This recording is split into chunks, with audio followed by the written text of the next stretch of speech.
যাচ্ছি দেখো আজকের রথ ওর সোনুর বাবা সাজিয়ে দিচ্ছে। এখনো মেয়ে ঘুমাচ্ছে, তাই রথটাকে একটু ঠিকঠাক করছি। আগের বছরই রথ দেখুন। আর ফল কাটতে বসে গেছি, আম, কলা, পেয়ারা, আশফল, আপেল, লেবু সব কেটে নিচ্ছে একবারে। তারপর পুজো দিয়ে নিয়ে রথ ঘুম থেকে রথ সাজানো দেখে খুব মজা পাচ্ছে ও।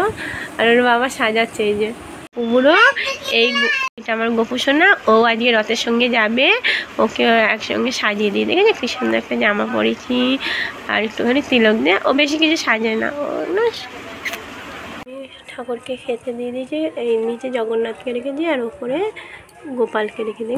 গোপালকে দেখবে না আমার মেয়ে রথটা টেনে নিয়ে আসছে।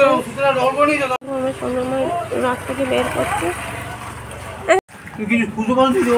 আমার সোনামা রথ টানছে, এবার দেখাও সোনা। আমার প্রচুর বুড়ো দেখেছো, রথ টানছে, দেখো রথ টানছে আমার সোনামা। এই তো এদিকে তাকাই বাবা, পুচু সোনা পুচি বুড়ির রথ দেখো, 3 তলা রথ দেখেছো কত সুন্দর রথটা। আমার পুচি সোনা, পুচু সোনা